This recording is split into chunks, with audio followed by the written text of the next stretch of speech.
Hello there. Today I'm finishing up my look at Syrahs produced in the Hawkes Bay region. This is a region in the east coast of New Zealand's North Island.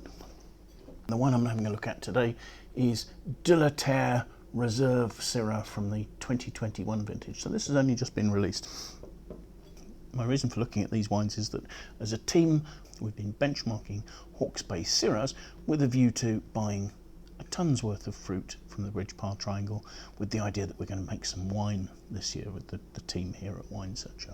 Now I've left this wine to the last to taste because the previous wines we've looked at have all been at least predominantly made from fruit from the Ridge-Par Triangle, and this comes from a slightly different source. This is from fruit from the Hill Country Estate, which is a series of vineyards on chalk terraces slightly further inland. They claim to be the highest elevation at which Syrah is grown in the Hawkes Bay at 160 metres above sea level. And the winemaker here is somebody called Tony Prichard.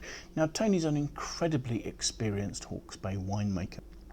He began his winemaking career having graduated with a food technology degree from Massey University back in the early 80s, and quickly rose to become the senior winemaker for Montana, but at their Gisborne and Hawkes Bay facilities.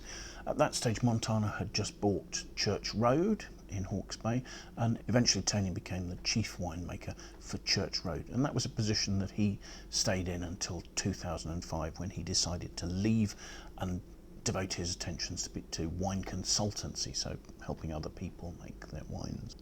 As well as consulting, Tony began slowly to set up De la Terre. He produced his first vintage here in 2009. He largely built the winery himself. I mean, one of the reasons that the winery is called De la Terre is that the actual winery buildings and their home are built out of rammed earth, and this was something Tony did a lot of himself. And perhaps the De la Terre concept is not only embodied in that, but also in the fact that they're quite hands-off, quite minimal interventionist in terms of the winemaking here. Now I should say Tony is assisted at the winery by his wife Kaye. The two of them met while they were both studying food technology at Massey University. They took over management of the two sets of vineyards that they use in 2013. These were already planted vineyards. As I say, the Hill Country Estate vineyards are a series of chalk terraces, and they're on the edge of what's called the Taimata Special Character Zone. And the chalky soil gives a slightly different aspect to the sort of style that you would see from the friable gravels in somewhere like Ridge-Par or the Gimlet Gravels. Chalk acts much more like a sponge and slowly lets out water to the vine. So the chalk will act as a reservoir of water, but will help to devigorate the vine by not releasing that water particularly quickly or readily to it. So you tend to get quite elegant wines coming off chalk soil. Now there is only one block of Syrah within the vineyard. However, there are sufficient differences in the different areas within that block that they're able to make two wines out of it. So as well as the reserve, there's also an ordinary bottling of Syrah.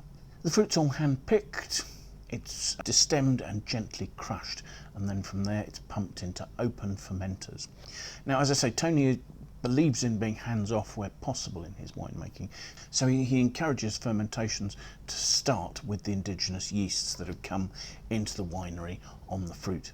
However, he doesn't always trust to that, because he notes that these yeasts can often stick later in the fermentation, so he's always sure to have a vigorous rescue culture of yeast on hand to ensure that he can always make his fermentations complete to dry. There are some notes on their website that suggest that they do use micro-oxidation for some of their reds. Now I don't know if they do that for the Syrah or not.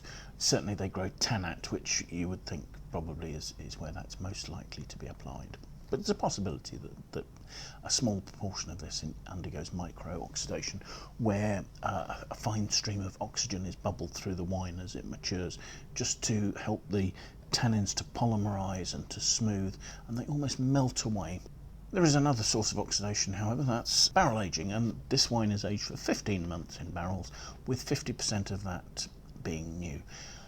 The majority of the barrels, I believe, are French oak, and they're 225 litre barriques, holding about 300 bottles of wine each. However, more recently Tony has also been using Hungarian oak barrels, and largely Hungarian oak tends to be the same species of oak and has a lot of similarities with French oak, but there's something in the character that Tony quite likes. And after 15 months aging, the wines are bottled. They're unfined and they're unfiltered, and their belief is that this ensures the concentration and the integrity of the wines. So let's have a look at the wine and see what we make of it, shall we? As an initial impression, that is a deep, dark, ruby red with a hint of purple at the rim. It's more or less opaque. Can't see the stem of the glass, certainly, through the wine. Swelling it, it is showing some quite prominent tears. Eventually they're showing anyway. The wine, according to its label, has 14% alcohol, which makes it a little higher than some of the other Hawkes Bay Syrahs we've looked at. Let's see what we make of the aroma, shall we?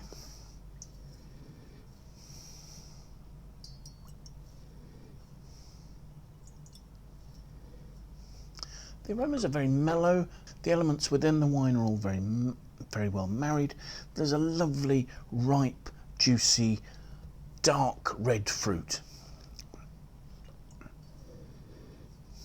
The notes are of dark plum, red to black plum, with dark cherry. There are slight savoury hints there as well. You might talk about black olive or leather. There are hints of spice. It's more sort of drying black pepper than sweet spices, although there is a hint of cedar and perhaps a touch of chocolatiness on the aromas. So let's taste it and see what we make of it, shall we?